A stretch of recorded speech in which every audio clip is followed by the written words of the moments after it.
გამარჯობა. მოგეხსენებათ, ვინც საწინა ვიდეოები ნანახავთ, ეს კონკრეტული დანა არ წარმოადგენს ცივერას, იმიტომ რომ ჩამკეტი მექანიზმი არ აქვს.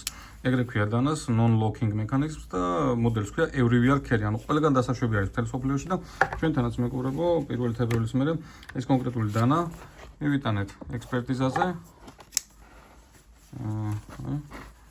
ლოგო, ეს დანა არის კონკრეტული everywhere carry, რომელიც მივიტანე ექსპერტიზაზე და დასკვნა ავიღე, რომ გამოსაკვლევი ობიექტი ტექნიკო-კონსტრუქციული მონაცემებით წარმოადგენს ქართული წესით დამზადებული დანას, რომელსაც ფაქტიურ მდგომარეობაში არ გააჩნია დანის პირის საბრძოლო გახსნილ მდგომარეობაში ფიქსაცია და შესაბამისად არ წარმოადგენს ცივი არახს.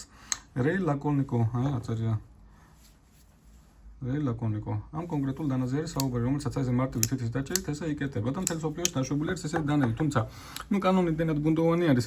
პოლიციელთან გასაუბრება მქონდა, რა თან არ მქონდა დანა, მაინც ვერ იდები ხოლმე რა და ვკითხე რა და ესეთ საუბარი იყო, რომ თქვათ, კიო, შეიძლება დასკვნა ქონესო, მაგრამ მე ხო ადგილზე ვერ გადავწყვეტო დასკვნა ნამდვილი არის თუ არ არისო რა და ჩემს პრაქტიკაშიც ადრე სანამ გამგასდებოდა კანონი რაღაცა დანები დაშვებული იყო და ისინი რომ უნახავს ხოლმე პოლიციას, დასკვნაც წარმომადგენია ხოლმე და მაშინაც ესეთი პასუხი იყო ხოლმე რა და გადავწყვიტე, რომ თქვათ დამატებით შეიძლება ერთი არგუმენტი იყოს, რომ თვითონ ამ დასკვნაზეც ავიღო დასკვნა, რომ თქვათ ნამდვილი არის თუ არ არის რა, რომ პოლიცია რომ მკითხავს, რომ ახლა ნამდვილი არის თუ არა, დასკვნა რა მე ავტკებით და თქვათ იმ დასკვნას წარმოუდგენ, რომ ეს დასკვნა ნამდვილი არის რა და წავიღებ ახლა ექსპერტიზას დავნიშნავ და მაგასაც გაგიზიარებ და მე გაგიზიარებ თქვათ რა შედეგს გამოიღებს ეს ყველაფერი.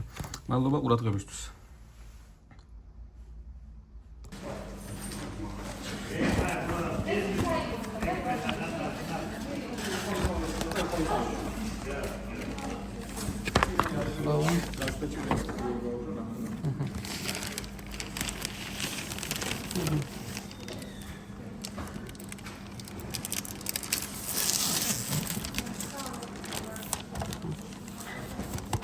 Baba.